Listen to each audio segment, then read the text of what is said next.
Alors, écoutez, bienvenue. Nous sommes sur le deuxième webinaire de ce genre. Je suis Clotilde, pour ceux qui ne me connaissent pas, Clotilde Nicolaï. Je suis coach pour les diplômés, donc je suis permanente de l'association Centrale Nantes à l'Uni. On est 4, avec Ève, Christelle et Isabelle. En l'occurrence, vous avez Christelle et Ève qui ont mis leur caméra, donc vous pouvez les voir, font partie de l'équipe de permanents.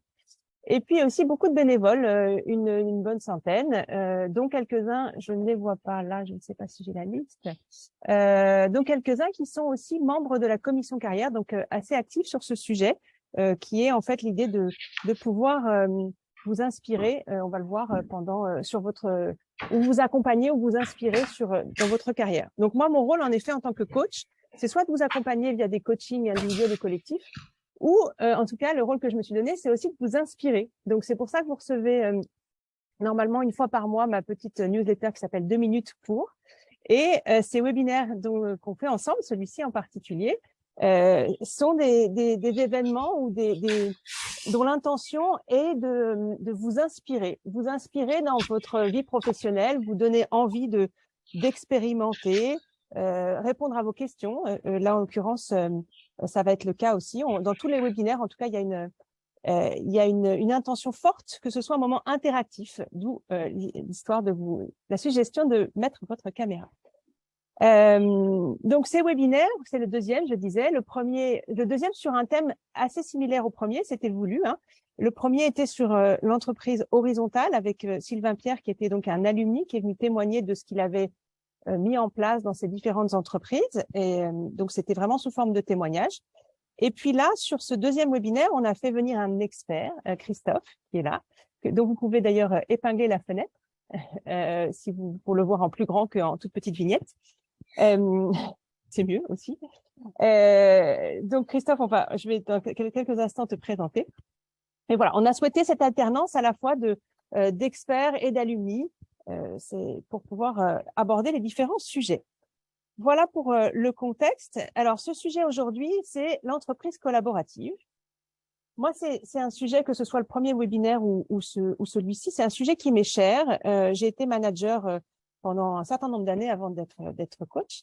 Et j'ai découvert ce sujet de l'horizontalité, de l'entreprise collaborative, beaucoup trop tard, à mon goût. Et j'aurais tellement aimé avoir ce genre de contenu plus tôt dans ma carrière et savoir, par exemple, que les émotions étaient possibles en entreprise, qu'un leader, un manager, c'était pas quelqu'un qui savait tout sur tout.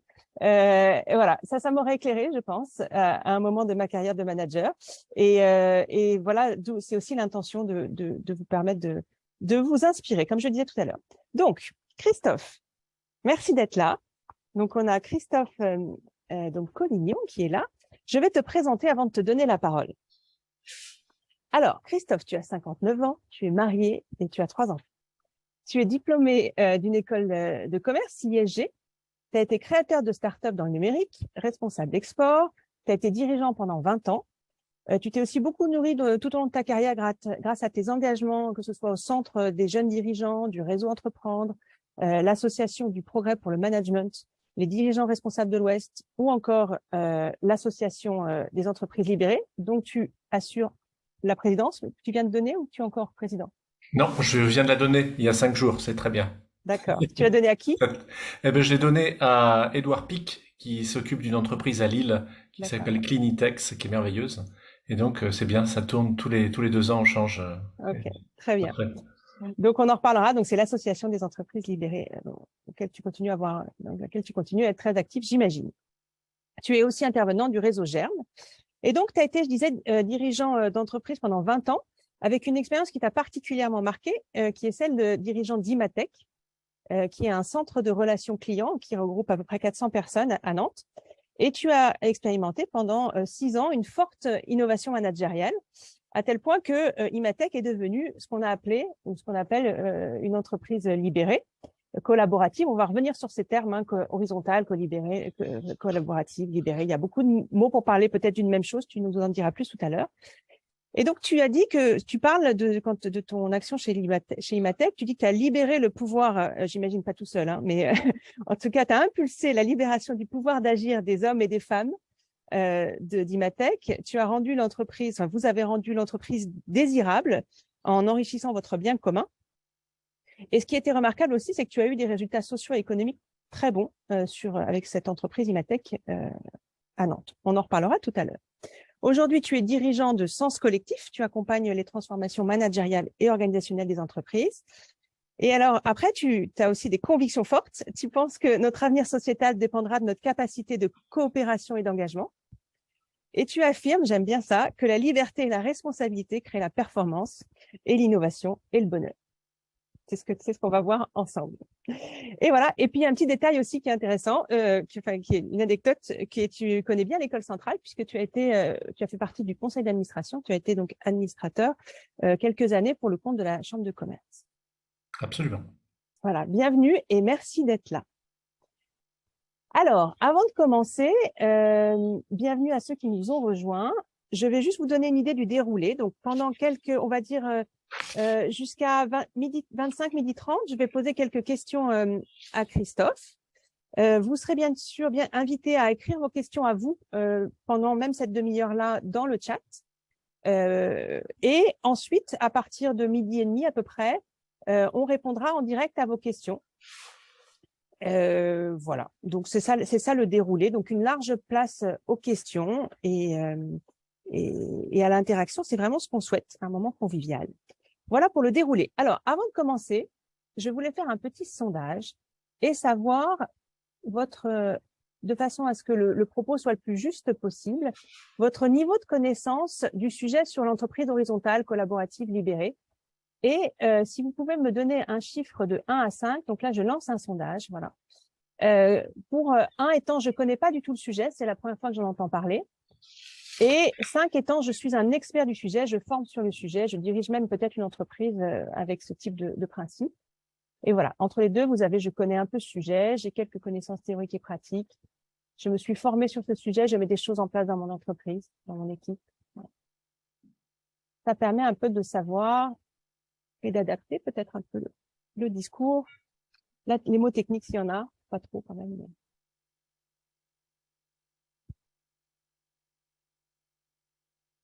Voilà.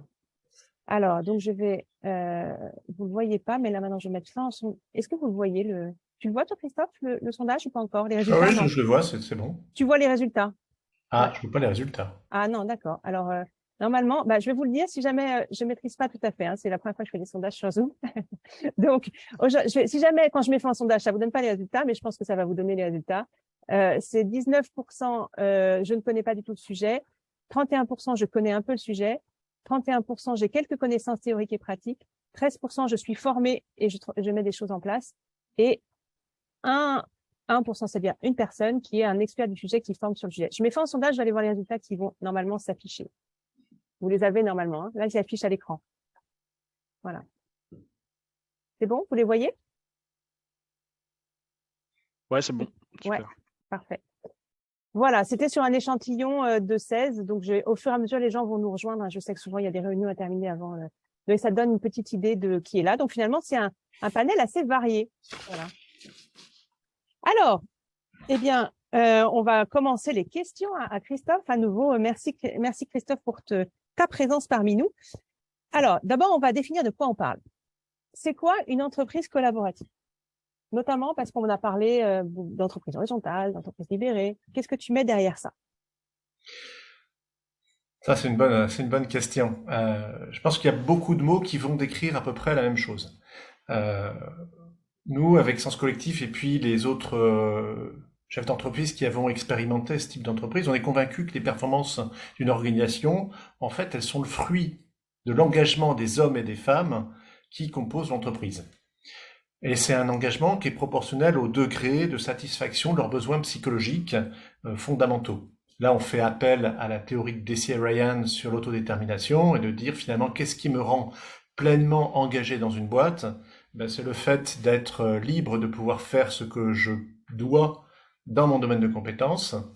Le deuxième point, c'est de pouvoir me développer, d'avoir la possibilité de faire un développement personnel en soft skills et en hard skills, mais de pouvoir avoir accès à de la connaissance à partir du moment où les choses bougent, de façon à pouvoir obtenir le résultat qu'on attend de moi. Et puis le troisième point, c'est d'être d'être en inclusion, c'est-à-dire de faire partie d'un groupe, d'avoir le sentiment réel et, et prouver que je suis partie prenante d'un système qui m'apprécie et dans lequel je peux apprécier les autres.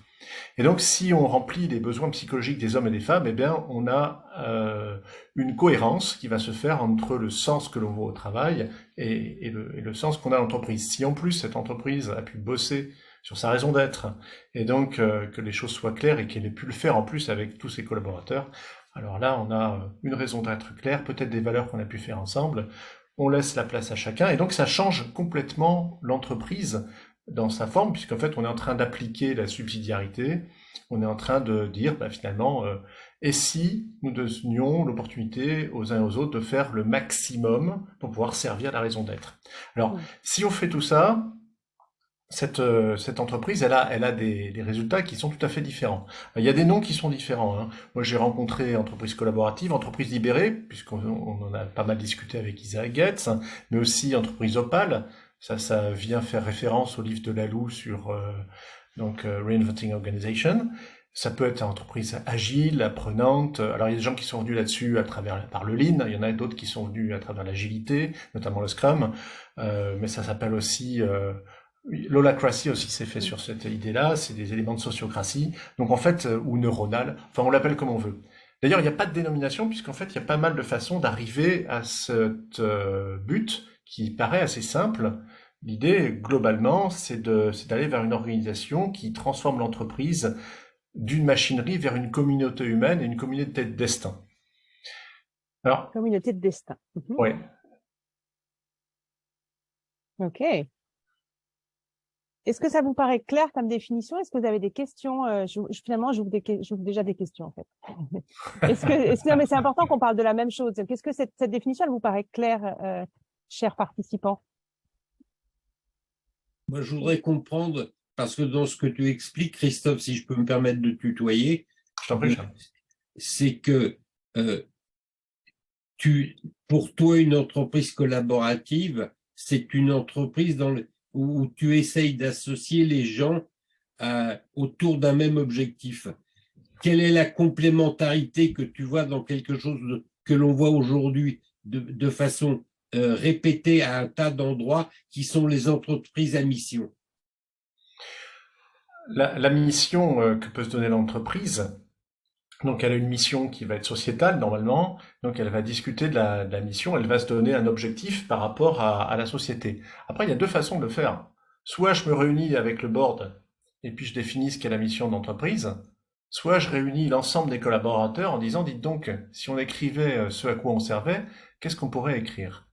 Et c'est là la grosse différence, c'est-à-dire à quel moment j'engage l'ensemble des collaborateurs à une coécriture. Il ne s'agit pas on a une main, enfin, le board continue à pouvoir écrire des choses, hein.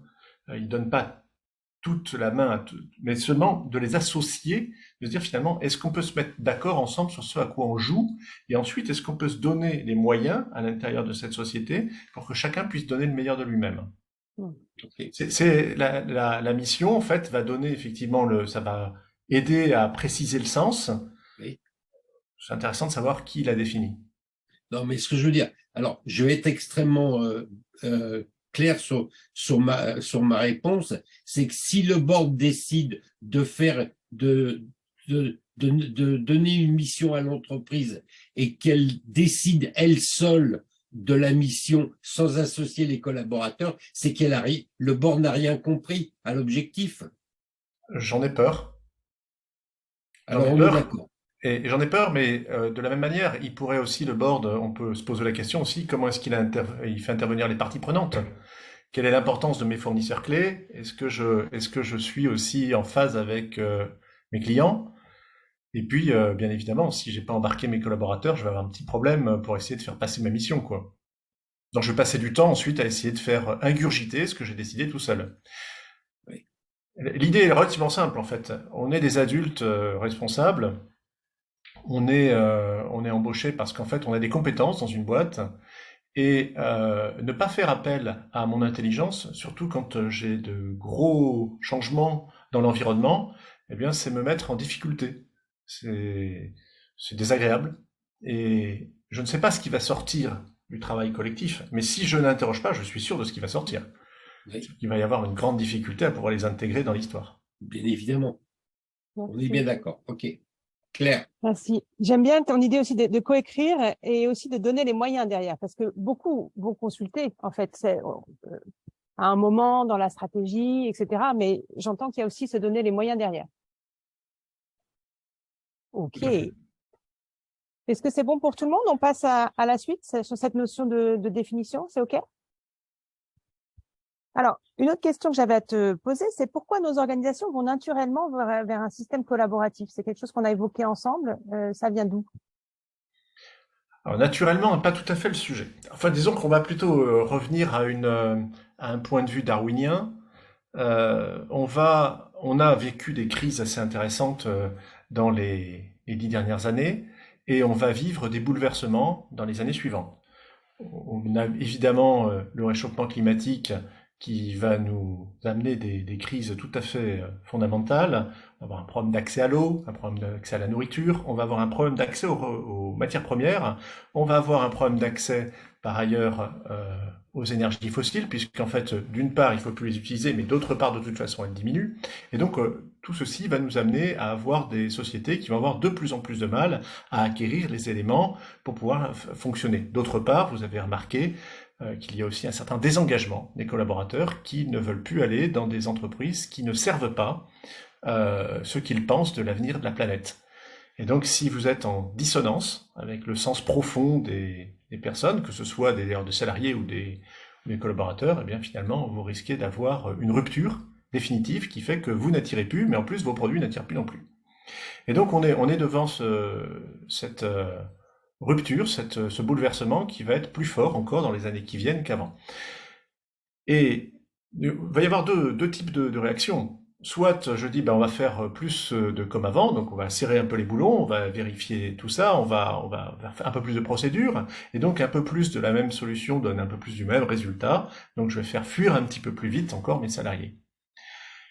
Et puis de l'autre côté, on peut s'imaginer que finalement, devant tant de bouleversements, peut-être qu'on a intérêt à faire appel à la collaboration sur l'ensemble des solutions en disant, nous ne savons pas comment réduire la facture énergétique de la société, qui a une idée, qui pourrait nous aider, qui aurait un truc qu'il essayerait, qu'il souhaiterait mettre en place pour qu'on puisse faire une petite et puis plein d'autres économies. Qu'est-ce qu'on pourrait faire ensemble? Comment est-ce qu'on pourrait réinventer la boîte puisqu'on est dans des situations où on n'a plus de solutions, puisque ça va être des solutions compliquées à trouver.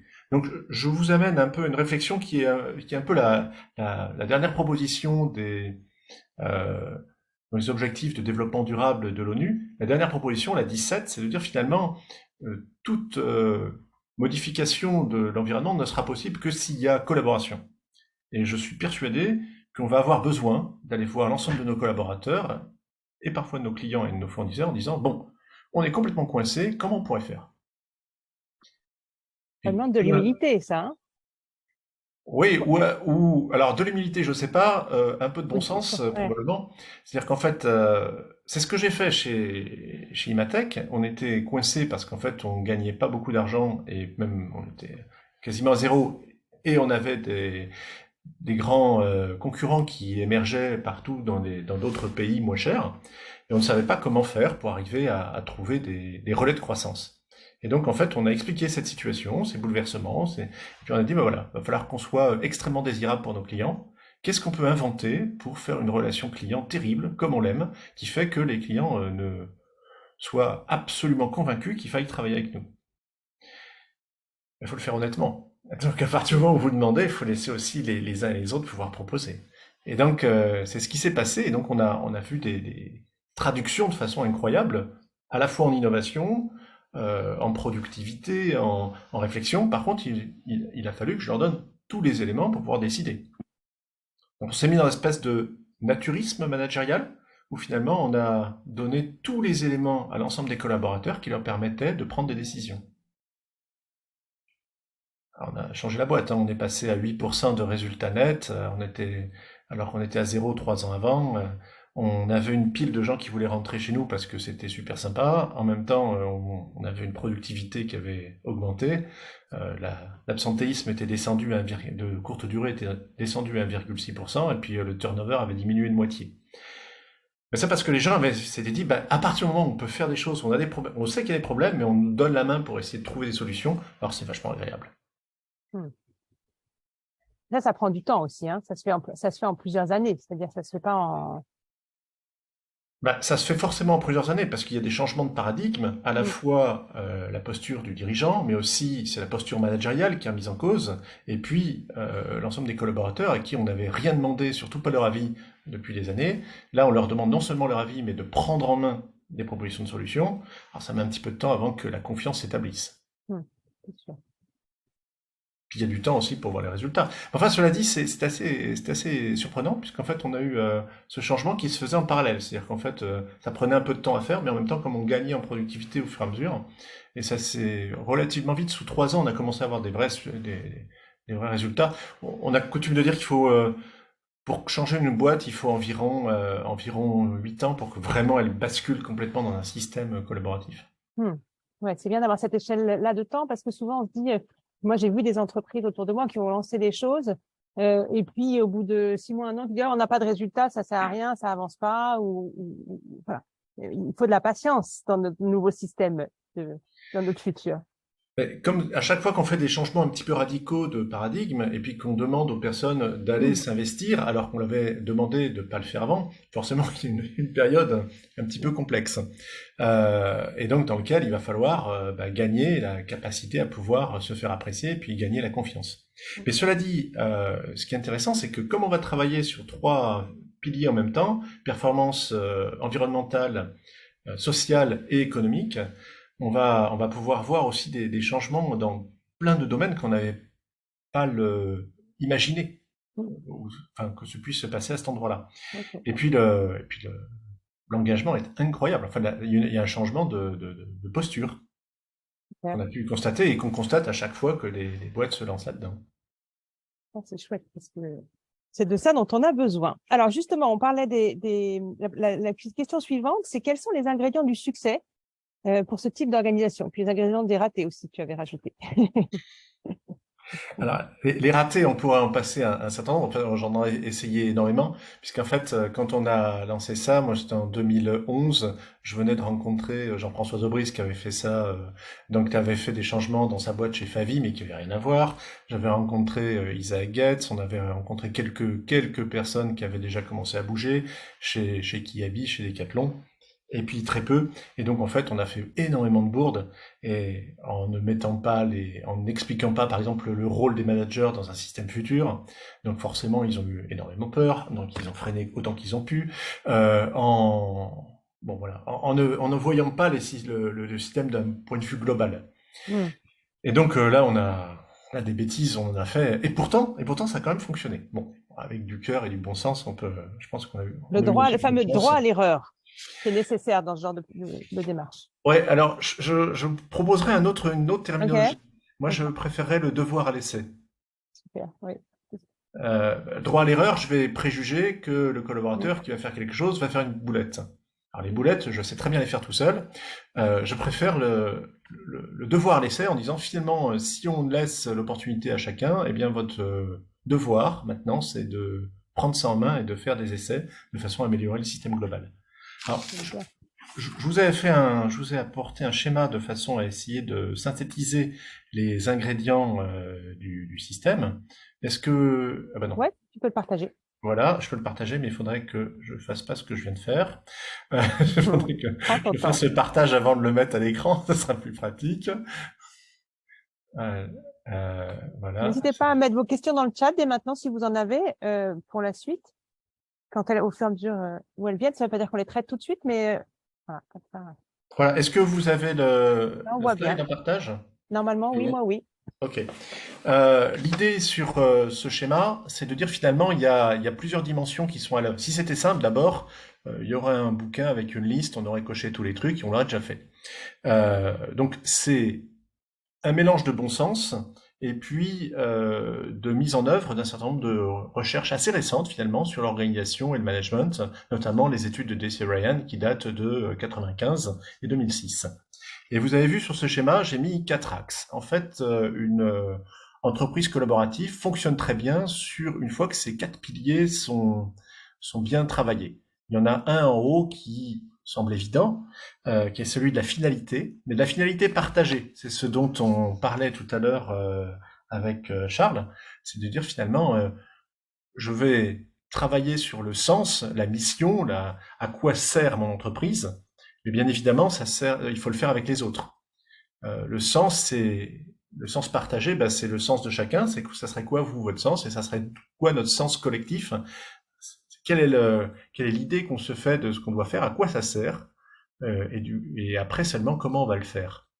Et puis il faut qu'on ait défini un cadre dans lequel on va bosser.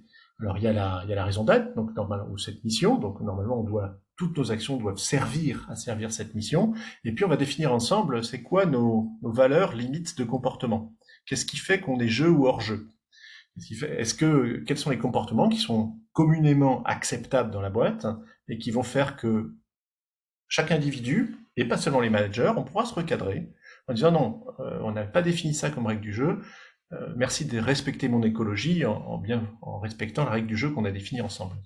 Ça a l'air simple, mais c'est un petit peu subtil puisque ça ne doit émerger que des collaborateurs, c'est quelque chose qui existe, qui est souvent peu exprimé. Il ne s'agit pas des valeurs qu'on met sur le fronton, hein, c'est pas celle-là. Ce qui m'intéresse, moi, c'est la vérité. Comment est-ce qu'on a envie de se comporter pour faire corps? Pour faire corps, il faut qu'on ait une morale. Et cette morale, elle doit être explicite. Voilà, donc c'est ce travail-là. Et puis, il y a un travail aussi sur la vision. À quoi va ressembler notre structure dans 10 ans pour servir notre mission et puis pour respecter nos valeurs. Ce cadre de jeu est très important parce que si vous donnez de la responsabilité à chacun, si vous donnez pas un cadre, les gens vont pas pouvoir s'exprimer parce qu'ils auront peur de sortir du cadre qui n'a pas été établi. Et souvent, les managers ont la fâcheuse tendance, les dirigeants, à établir le cadre au fur et à mesure des erreurs. C'est très désagréable pour ceux qui les font. En fait, ils doivent expliquer la règle du jeu avant. Est-ce que tu aurais un exemple concret, par exemple, de partage de valeurs à nous partager, qui soit pas, donc, en effet, les valeurs du fronton, qu'on comprenne une phrase, une que tu as retenue? On va revenir sur celle qu'on avait trouvée chez IMA Technologies. On avait défini donc notre mission. Notre mission, c'était de faire une relation client comme on l'aime. Il y avait pas mal d'explications derrière, donc comme l'aiment les clients, comme l'aiment les gens qui la font, et puis comme l'aiment les personnes qui vont recevoir l'information. C'est des informations techniques qu'on faisait, c'était du juridique, on avait des informations sur le fonctionnement des véhicules à moteur. Enfin, il y a plein de trucs un peu techniques, et puis autour aussi de l'informatique. Mais on avait défini ensemble ce que c'était. Alors, cette phrase était la phrase mnémotechnique, mais derrière, on avait un demi-page pour expliquer, qui était la concaténation, finalement, de ce que nous voyons tous ensemble de notre travail. Et puis les valeurs, on avait concaténé, on a des mots qui nous permettaient de nous en souvenir. Par exemple, c'était respect absolu des clients et des collaborateurs. Et puis derrière, on avait écrit les cas d'usage en disant, finalement, qu'est-ce qui ferait que ça serait hors jeu? Et on était parti de l'idée, qu'est-ce qui vous ferait partir de l'entreprise si ça se produisait ou ça se reproduisait? Et donc, qu'est-ce qui est insupportable pour vous? Et on s'est dit, finalement, on va bien marquer ces limites-là en disant, si jamais il y en a un qui se comporte mal, on lui expliquera qu'il pourrait aller jouer ailleurs. Cas d'usage. Cas d'usage, puisque en fait, le mot, c'est mnémotechnique, mais c'est le cas d'usage. Et puis, on avait défini une limite basse en disant, qu'est-ce qu'on n'a pas le droit de faire? Et on a dit, on n'a pas le droit de déroger aux lois, on n'a pas le droit de déroger à nos contrats, sur nos engagements, et puis on n'a pas le droit de faire quelque chose qui nous ferait perdre de l'argent, parce que sinon on va crever. Et donc une fois c'est simple, mais une fois que c'est dit, tu dis maintenant ça définit un espace de liberté, cet espace de liberté vous permet de faire tout ce... La liberté, c'est pas de faire ce que je veux dans une entreprise libérée, c'est de faire ce que je dois pour servir la raison, donc la mission, et donc la raison d'être de l'entreprise. Donc ça c'est le haut. Après je vous ai mis sur le côté, donc il faut que pour que cela fonctionne, il faut que j'ai un management collaboratif, donc que les managers aient été formés de façon à comprendre quels sont les besoins fondamentaux des hommes et des femmes et comment est-ce que je dois me comporter, à la fois en leader, puisque je dois affirmer le cadre qui vient d'être défini ensemble, je dois affirmer les processus collaboratifs qu'on a mis ensemble, qui sont des processus liés à l'intelligence collective, à la sociocratie, et puis je dois aussi avoir à assumer mon rôle de coach pour faire grandir mes équipes autant que possible et les faire passer en division supérieure. Et donc c'est une posture, à la fois une posture assertive sur le cadre et en même temps une posture basse, de façon à faire émerger les solutions des collaborateurs plutôt que leur donner les solutions. Donc il y a tout un tas d'outils qui nous permettent d'imaginer que les gens vont pouvoir changer.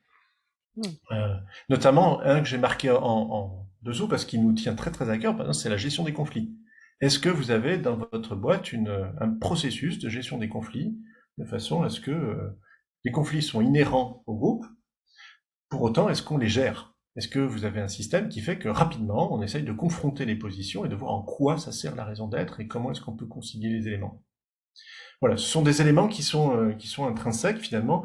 Et si on donne pas une vision du rôle du collaborateur, des managers, ben forcément ils ont extrêmement peur quand on renverse une pyramide, de se dire ah mais je vais disparaître. Alors, moi, je ne connais pas d'entreprise qui fonctionne bien sans manager. On en avait parlé un petit peu avec Sylvain, en effet. Et donc, ça veut dire former tous les managers au coaching. Alors, au coaching, et puis à la posture d'assertivité. Donc, c'est quoi la posture de leader? Qu'est-ce que ça veut dire? Et puis de les outiller pour qu'ils puissent entraîner leurs équipes là-dedans. Enfin, en dessous, il y a la finalité, c'est d'avoir des équipes autonomes. C'est-à-dire d'avoir des équipes qui soient capables, de s'engager dans des modifications quand il y en a besoin, sans qu'on soit obligé de leur expliquer l'ensemble des éléments, parce qu'ils les ont déjà, donc ils peuvent commencer à faire les choses, et puis d'avoir un maximum d'autonomie, puisque c'est ça qui va rendre heureux, c'est la capacité de pouvoir faire par soi-même. Et donc, de mettre à disposition de ces équipes des relais internes qui leur permet de gérer les tensions, de gérer de l'innovation, donc on va les former à l'intelligence collective, aux innovations, à la communication non violente, et donc souvent il y a des équipes du changement, donc des gens qui vont absorber ces outils de façon à pouvoir les diffuser, et que ce ne soit pas seulement sur les épaules des managers qui sont souvent déjà débordés. Puis enfin, dernier point, il faut que l'emballage, c'est-à-dire que la structure de l'entreprise soit aussi sous ce format-là, et donc en fait que la gouvernance soit sous cette répartition-là. Première chose, c'est la répartition des pouvoirs, c'est-à-dire finalement que le responsable de l'entreprise ne garde que ce qui est absolument nécessaire qu'il garde. Tout le reste, il doit le déléguer. Plus vous allez déléguer, plus les personnes qui seront en bas de la structure hiérarchique auront d'espace et pourront se réaliser. Donc, des délégations sérieuses, sous forme de rôle, enfin, il y a tout un travail. Est-ce que les délégations, d'ailleurs, sont négociées? Vous déléguez, mais est-ce que la personne à qui vous déléguez a pu négocier en disant, bah non, c'est trop petit, c'est trop grand? Est-ce que les autres collègues ont pu dire, dis donc, moi j'aurais bien pris ça aussi, et pourquoi on ferait pas ça? Puis on doit aussi réviser nos processus de décision. Est-ce qu'on a des techniques de décision collective, type décision par sollicitation d'avis, décision par consentement, des systèmes extrêmement efficaces pour prendre des décisions en grand collectif, rapidement, en assumant nos rôles et nos délégations. Enfin, voilà, après l'idée, je vous ai déjà parlé d'information en disant finalement, les collaborateurs ne peuvent prendre des décisions que s'ils ont l'info. Donc on peut se poser la question aussi, quelle info ne pourrait-il pas avoir? Et pourquoi on fait ça? Et puis après, c'est de réviser l'ensemble des processus pour dire, mais finalement, est-ce que nos processus, tels qu'ils existent, est-ce qu'ils servent vraiment à la raison d'être et que la raison d'être? J'entends par là qu'il y a beaucoup de processus souvent qui servent à faire, qui servent la hiérarchie ou qui servent le système, mais qui ne servent pas la finalité. Donc c'est très intéressant d'aller les réinterroger pour voir si on est vraiment dans le sens dans lequel on a l'intention d'aller. Alors tout ça, ce sont des éléments assez techniques, et ça tient avec toute la construction que vous allez pouvoir faire au fur et à mesure avec les collègues et de les intégrer au maximum dans l'ensemble des éléments. Merci pour ça. Merci pour ce schéma qui est très clair. On va arriver justement dans la phase de questions, une large dans les 25 minutes qui nous restent. Est-ce que, avant de passer aux questions, tu avais quelque chose à ajouter, Christophe? Oh non, j'aimerais bien, je préfère répondre aux questions que de rajouter. Ça marche. Alors, quelles sont vos questions? Donc, vous pouvez prendre soit le micro, soit l'écrire dans le chat comme vous voulez. Charles avait lancé la mode en prenant le micro. Donc, n'hésitez pas, vous avez la liberté de prendre votre micro.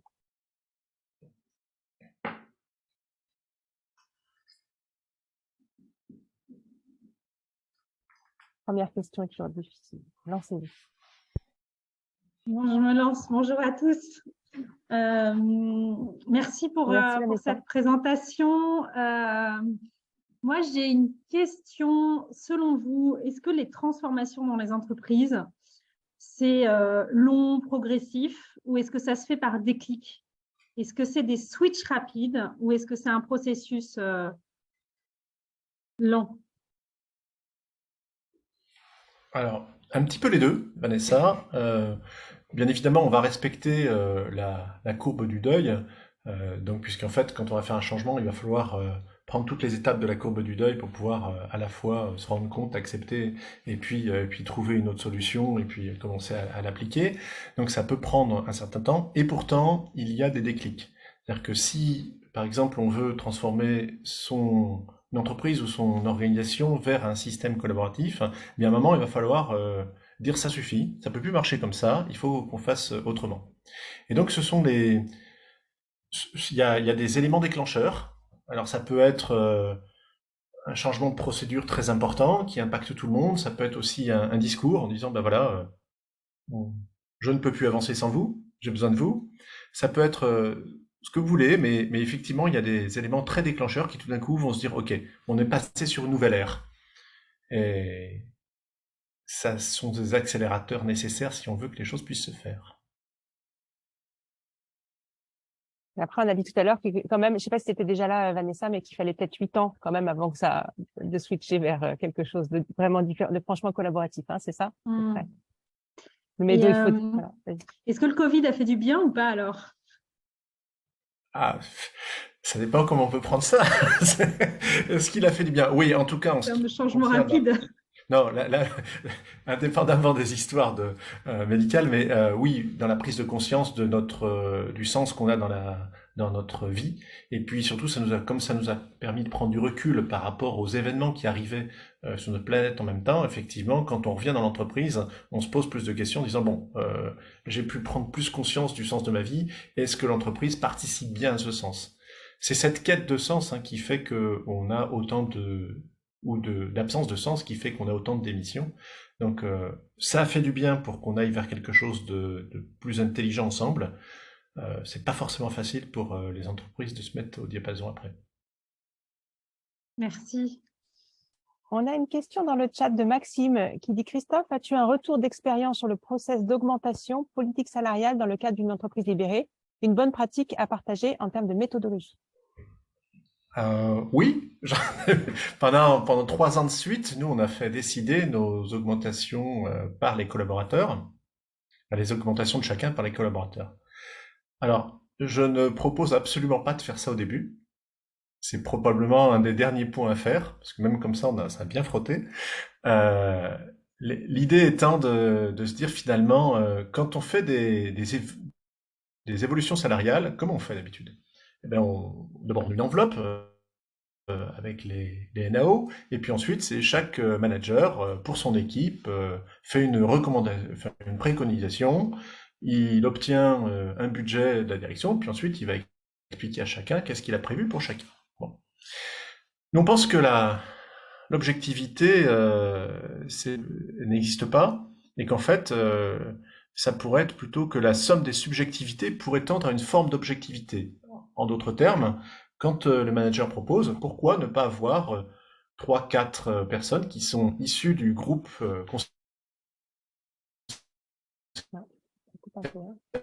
concerné, qui sont cooptés, pourquoi tu as choisi ça, et alors, et si on pouvait en discuter, et pourquoi tu mets... Ça change pas le montant d'enveloppe, ça change simplement le regard. Parce que souvent, on a dans nos équipes des personnes qui sont très contributives de façon à ce que les choses se passent bien, des fluidificateurs, qui ne sont pas forcément très performants d'un point de vue nominal, mais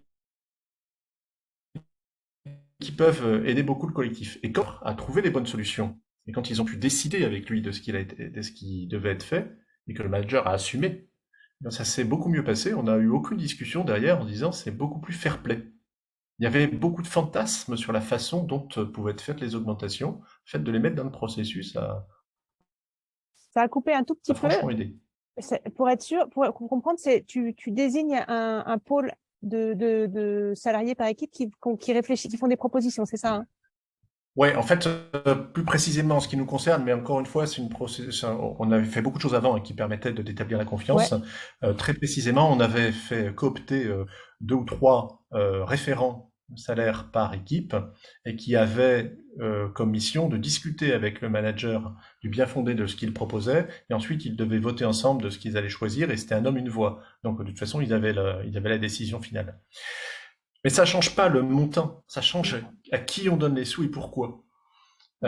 Et cette discussion très adulte a permis aux managers de voir différemment leurs équipes et d'avoir des choix qui étaient beaucoup plus pertinents. L'exemple type, moi j'avais fait pour le CODIR donc une proposition d'augmentation. J'ai eu deux personnes cooptées qui m'ont dit ah ben non ça va pas, ça va pas, ça va. Ils m'ont tout changé. Hein. C'est un peu vexant. Et puis après j'ai dû assumer ce qu'ils ont choisi. Donc, et le deuxième truc qui était vexant, c'est que c'était beaucoup mieux, que tout le monde a apprécié, et qu'ils ont trouvé que le choix était vachement bien. Et comment ils avaient été, quand tu dis cooptés, ça veut dire qu'ils avaient été élus en quelque sorte? Oui, c'est-à-dire qu'en fait, ils s'étaient mis d'accord sur qui allait les représenter pour discuter avec moi des évolutions salariales, les concernant. Et ils pouvaient aller Après, les processus consulter de cooptation, ils sont très Ouais. précis, hein, c'est des processus de Ok. sociocratie qui sont documentés d'ailleurs. Et ils pouvaient aller consulter les salariés aussi ou non? Ils devaient décider entre eux? Ah non, non, ils pouvaient aller faire, ils avaient un temps. Un temps. Ok. Le processus fait qu'ils pouvaient faire le tour qu'ils voulaient. Ok. Par contre, c'était à moi d'assumer derrière. C'est-à-dire que on délègue pas le fait d'assumer le fait d'aller proposer les salaires et puis d'aller assumer les réactions qui se passent derrière. Très clair. Merci Christophe. Est-ce que c'était clair pour Maxime? C'était Maxime qui a posé la question. Qu'est-ce qu'il a? Pas commencer par ça, hein, s'il vous plaît. Si vous voulez, il y a peut-être d'autres Oui. trucs à faire. Alors parfois il faut commencer peut-être. La plupart du temps, enfin, après ça dépend complètement des boîtes parce qu'en fait, aucune boîte ne part de rien. Donc en fait, on part avec des éléments qui sont déjà mis en place. Et donc on va plutôt accélérer un processus qui est déjà en partie existant. La plupart du temps, on aime bien démarrer par un système de petits cailloux. C'est-à-dire qu'en fait, ce qui n'a pas été fait chez vous et qui vous gêne au quotidien, qui est désagréable, comme un petit caillou dans la chaussure. C'était pas grand-chose, mais c'est pénible.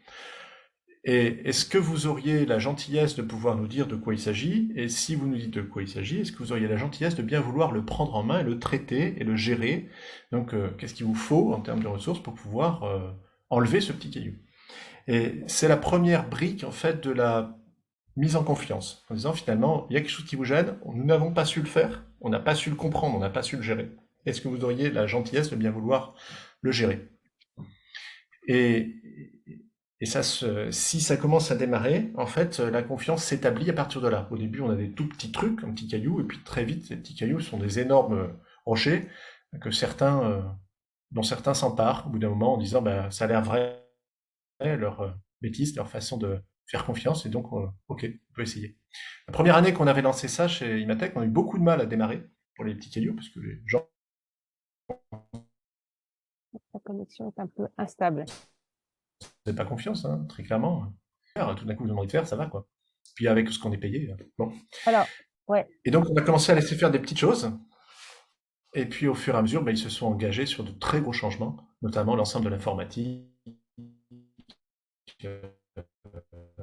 voilà. Il y a eu et le tout en un an finalement. C'est rapide. Alors, est-ce que c'est la connexion de Christophe? Je pense que oui. Hein.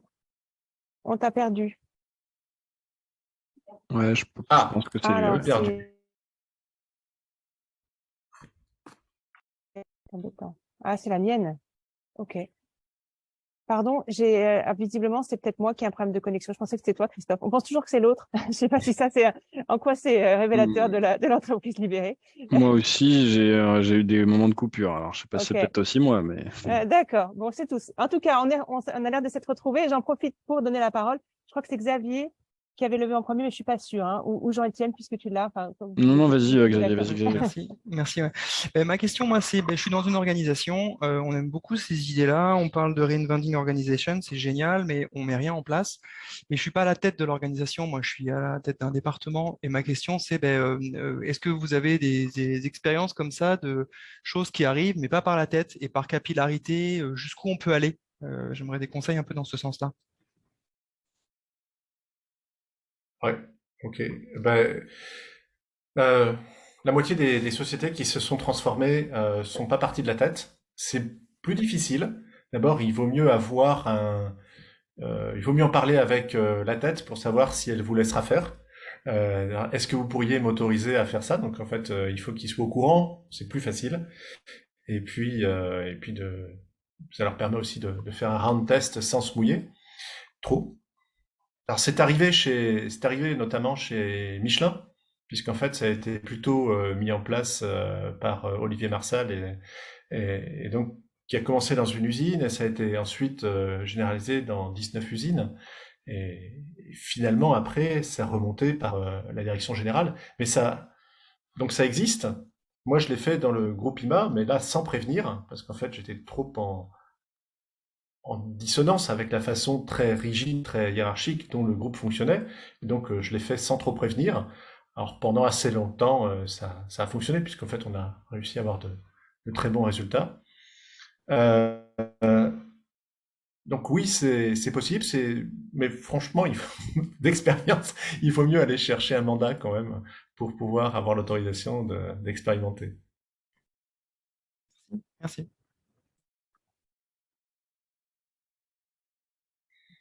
Étienne.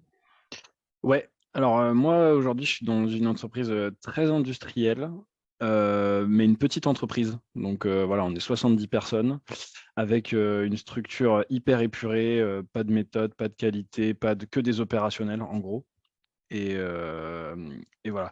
Et donc aujourd'hui, c'est une entreprise qui se porte bien financièrement. Et donc ma première question, parce que j'en ai plusieurs en fait, ma première question, c'est, vous avez dit, il faut profiter d'une situation compliquée pour dire aux gens, bon, bah, il faut qu'on se réinvente. Mais bon, si la situation est plutôt bonne, comment faire? Est-ce qu'on se dit, bon, bah, finalement, il n'y a sûrement rien à changer, ça se passe bien? Alors que, bon, moi, je suis convaincu qu'il y a un certain nombre d'améliorations qu'il y a derrière ce mode de fonctionnement, et notamment le, le bien-être au travail. On a énormément de turnover, nous, aujourd'hui, parce que les salaires sont quand même tirés vers le bas, etc. Il y a toutes ces... Bref, il y a une accumulation de petites choses qui sont pas saines, on va dire, dans une entreprise comme on l'a décrite aujourd'hui. Et donc, voilà, quand ça se passe bien, comment faire? Et puis, ma deuxième question que j'ai derrière, c'est si moi tout seul je suis convaincu, si je suis le seul convaincu que le directeur, je lui n'en ai même pas parlé, comment aborder ces choses-là? Et bon, vous avez donné des pistes de commencer par des petits cailloux avec l'ensemble des gens de la société. Je pense que ça, c'est ce qu'il faut faire. Mais voilà, c'était juste pour dire ça. Et puis, dernière chose, comme je suis dans une entreprise très opérationnelle avec beaucoup d'opérateurs, c'est des gens qui n'ont vraiment pas l'habitude d'être sollicités. Je crois que vous avez aussi donné la réponse avec les petits cailloux, si je reprends le terme. Mais voilà, mais en modifiant la répartition un peu des rôles, des responsabilités, ces gens-là qui n'ont pas l'habitude d'être sollicités, voilà. Bon, c'est un peu mes trois aspects que j'avais. Ok, Jean-Étienne, donc 3 questions. Je vais essayer d'être le plus clair Désolé. possible. En ce qui concerne la difficulté, enfin de rencontrer des difficultés pour faire un changement, pas forcément. Il y a d'autres boîtes ont décidé de faire autrement. C'est notamment arrivé à Fabien Derville, qui était le patron de Noroto. Il est actuellement président de Noroto d'ailleurs, et puis de Decathlon maintenant. Fabien a fait réunir tous ces cadres de Noroto. Noroto était le leader, hein, puis il gagnait très bien sur son marché, enfin c'était aucun problème. Et puis il a fait un exercice en disant finalement, on est dans 15 ans et Noroto est mort. Noroto est mort parce qu'il y avait plein de petits signes, comme Jean-Étienne, tu viens de le dire, qu'on n'avait pas su voir, qu'on n'a pas su décrypter, mais qui font que notre entreprise, au fur et à mesure, s'est délitée, est devenue plus attractive, ni pour l'intérieur, ni pour l'extérieur. Et finalement, on a fini par perdre de l'argent et par mourir. Et donc, il les a fait bosser sur qu'est-ce qui sont tous ces petits signes qui feraient que l'entreprise pourrait mourir dans 15 ans. Et le lendemain, il les a fait bosser sur, OK, maintenant on va pas mourir. Et donc, comment on fait pour que tous ces signes n'arrivent pas? Et donc, en fait, il les a fait partir vers un système collaboratif à partir de là. Donc, il y a ce système donc pré-mortem, hein, donc en disant, finalement, voilà pourquoi j'ai besoin de changer. Puis aussi de la volonté profonde. C'est-à-dire qu'à un moment, Jean-Étienne, si ça te tient à cœur, tu peux dire, voilà, moi j'ai envie que ça bouge parce qu'en fait, ça me convient pas, parce que. Et est-ce que qui sent la même chose? Qui pense que c'est important? Et d'aller établir un truc vraiment en mettant ses tripes sur la table, quoi. Parce que s'ils n'ont pas ce sentiment que c'est très profond, ils vont pas vouloir y aller parce qu'ils vont se dire c'est encore un truc pour nous faire marner plus, ça.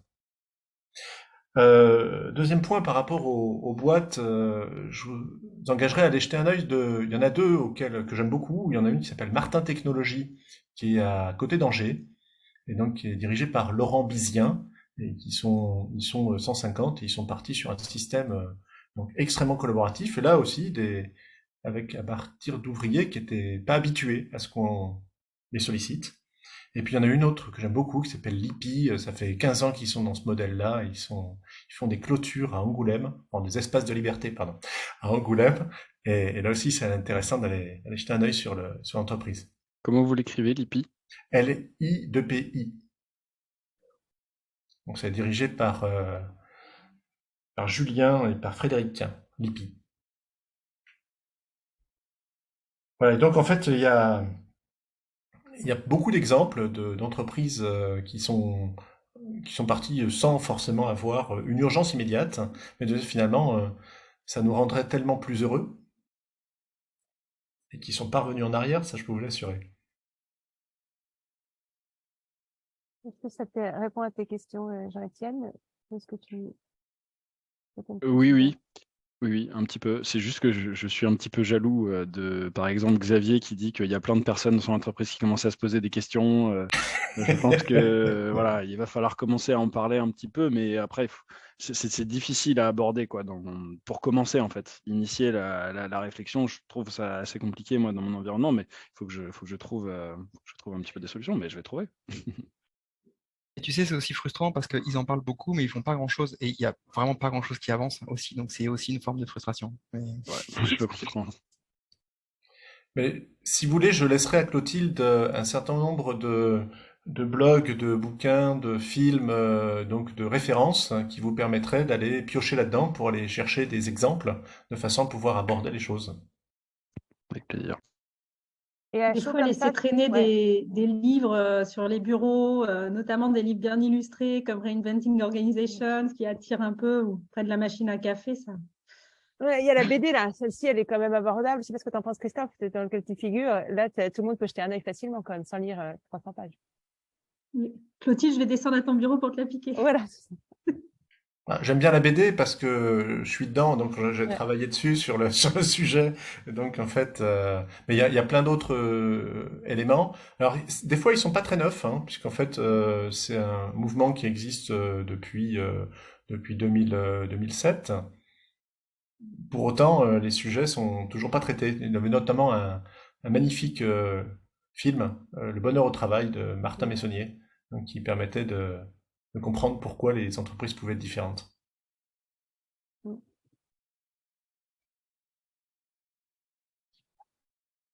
C'est vrai que les projections de films, comme ça touche beaucoup à l'émotionnel, ça peut en 1 heure ou en 1 heure et demie planter beaucoup de graines de discours qu'on a l'impression de dire tout seul, des fois dans des organisations depuis longtemps.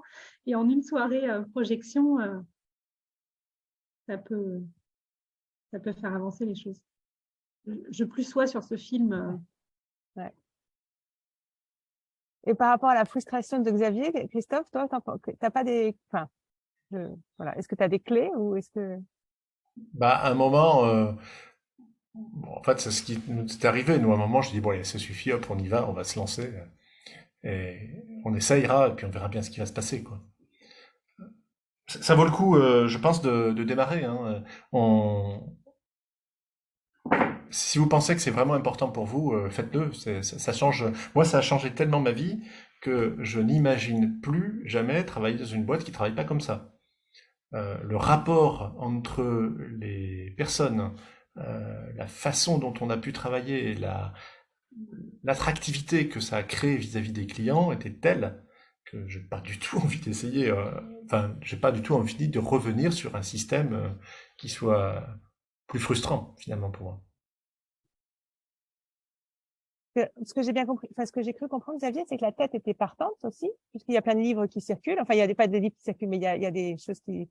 Et du coup, qu'est-ce qui t'empêche, toi, si j'ai bien compris, hein, d'impulser des choses à l'échelle de ton équipe, si tu as une équipe? Ouais, c'est un poil plus compliqué. En fait, je suis dans Ouais. une boîte qui est dans un groupe franco-allemand. Donc, on est en France, la tête est en Allemagne. Et même en Allemagne, il y a deux courants un peu qui s'opposent. Donc, c'est pas gagné. Le sujet, il est sur la table, mais il n'est pas tout clair. Et parfois, j'entends, ouais, mais Reinventing Organization, franchement, on coche déjà pas mal de trucs, quoi. Et en fait, quand je regarde factuellement, ben, quasiment rien, quoi. Donc, voilà, il y a ce décalage-là et c'est pas aussi facile. C'est pas, il y a plusieurs clans, quoi. Merci. Alors, l'heure tourne, il nous reste 5 minutes à peu près. Est-ce qu'il y a d'autres questions?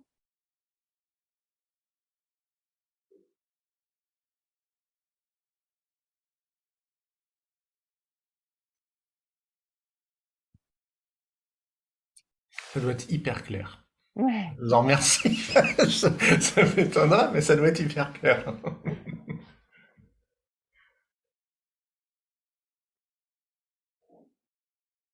Alors, moi, je m'en étais noté une. Oui, j'aimais bien. Quand on avait parlé, tu m'avais parlé de. Sauf s'il y a une question, quelqu'un qui se lance. Excuse-moi, pardon, j'ai pas entendu. Je disais que moi, quand on a parlé, tu m'as parlé du CODIR, du fonctionnement du CODIR que tu avais changé à Imatech. Alors, c'était pas le CODIR. Tu peux en reparler là, de voir comment c'était passé. Tu vois de quoi je parle ou pas? Non, mais tu vas me. Ouais, oui, tu sais l'histoire du gong. C'est peut-être pas le CODIR, mais je sais plus comment tu l'appelais. L'histoire du gong quand il y avait trop d'ego, etc. Oh Là. là là. Oui, que tu avais dit que personne venait à tes CODIR. Non, tu avais dit, je sais plus quoi. Enfin, je sais plus. Il y avait une histoire de. Tu avais dit, bah, si vous n'avez pas envie de venir, vous venez pas. Personne n'était venu, c'est ça? Oui, oui, enfin bon, on avait changé pas mal de trucs. Alors, il faut bien voir que si vous vous lancez dans ce genre de transformation, le premier problème, c'est vous, parce qu'il va falloir être aligné, peut-être qu'il y aurait trip par rapport à ce que vous êtes en train de dire et ce que vous voulez mettre en œuvre. Le deuxième problème, ça va être l'ensemble de la chaîne managériale. Généralement, les collaborateurs ne posent aucun problème. Donc en fait, c'est tout le système d'avant qui essaye de résister pour se dire, oulala, comme je sais pas où je vais, donc je vais essayer de pas bouger les choses, parce qu'en fait, on sait jamais ce qui va se passer. Et donc on avait dû pas mal travailler, nous, dans notre comité de direction, notamment par rapport, alors il y a eu plein de... Là, c'est les détails dont j'avais parlé à Clotilde, c'était que les personnes qui me disent, oh là là, mais les réunions de CODIR sont pénibles. Je dis, bah écoutez, c'est pas grave, si vous pensez que vous devez pas venir, ne venez pas. Et je me suis retrouvé seul pendant plusieurs semaines. Donc, quand j'étais retourné vers les collègues en disant, bon, qui a une idée pour animer le CODIR, pour que ce soit plus sympa? Il y a eu des bonnes idées, ils ont animé le CODIR, et là, tout le monde venait. Donc c'est assez frustrant, voilà, ces genres de situations un peu désagréables qu'on peut rencontrer. On avait institué aussi pour toutes nos réunions, notamment celles où il y avait des managers, un gong. Et chacun pouvait s'emparer du gong, donner un petit coup sur le gong, à partir du moment où on pensait que la personne qui parlait flattait son ego, mais ne servait pas le sujet de la réunion ou ne servait pas l'entreprise. Alors c'était assez redoutable, hein, puisqu'en fait, dès que quelqu'un approchait le gong, ça arrête de parler en se disant qu'est-ce qui... Voilà. Mais c'était pas inutile. On avait un certain nombre de personnes qui et moi compris, hein, qui ne rendions pas compte à quel point on parlait pour se faire plaisir et non pas pour servir. Donc il y a tout un tas de petits rituels qu'on a inventés, et puis on s'était inventé aussi des règles de conduite entre nous, finalement, dont une dont je me souviens bien, c'était tout aveu de faiblesse sera sanctionné par un coup de main, et puis tout un tas d'autres choses comme ça, et on s'était dit, bah, tant qu'on n'aura pas réussi à jouer ça entre nous, on va pas l'imposer, on va pas le demander de le jouer aux autres, parce qu'au début on s'était dit, on va faire des règles de bonne conduite pour la boîte. Je dis, attends, commencer par bien se conduire, ensuite on verra si on est vraiment dans un processus collaboratif entre nous, seulement on pourra l'exiger des autres après. Ça a mis du temps. Hein. Ça a mis du temps parce qu'en fait, c'était pas nous qui jugions, c'était les autres. Les collaborateurs en disant, est-ce que vous pensez clairement, on applique ce qu'on a dit? Bah non. Ah ok, super, on repart. Ça a mis plus de 8 mois avant qu'on ait la possibilité de pouvoir diffuser cette proposition de fonctionnement. Merci pour cet exemple que je trouve très parlant sur, à nouveau, l'humilité qu'il faut quand on lance ce genre de démarche, surtout quand on est dirigeant. Oui, en même temps, je sais pas si c'est de l'humilité, parce qu'en fait, finalement, à la fin, tu es content. Si tout le monde est heureux, Ouais. si tu as une pile de CV de gens qui veulent venir, si tu as des clients qui arrivent tout seuls en disant « Oh là là, j'ai entendu parler de vous, on a vraiment envie de bosser avec vous ». Un gars, c'est arrivé, une société de maintenance matérielle qui est venue, qui a été voir les équipes avec qui il pourrait travailler, qui est ressorti en disant « Je veux travailler là et pas ailleurs, quoi. Il n'y a pas de sujet. Donc, on verra pour le prix, mais de toute façon, je veux travailler là. Faites-moi un prix que je trouverai bien, et puis c'est bon. » Et c'est démarré comme ça. On a démarré des boulots de maintenance SAV comme ça, parce que en fait, on crée une aura. Et quand tu te retrouves dirigeant d'un truc comme ça, et que les gens sont super contents, qu'ils rigolent, qu'ils ont inventé plein d'idées, ils ont fait une université interne des talents, ils ont inventé plein de choses pour être heureux, qu'ils ont redessiné les nouveaux bâtiments avec tout ce qui leur était utile, mais tout en gardant en tête les coûts. Enfin, il y a des tas de choses qui sont hyper malignes que les uns et les autres apportent, et tout d'un coup, tu te retrouves non plus dans une entreprise, mais dans un lieu de vie, où chacun a envie d'apporter ce qu'il aime, de façon à pouvoir rendre l'endroit agréable et heureux pour tout le monde.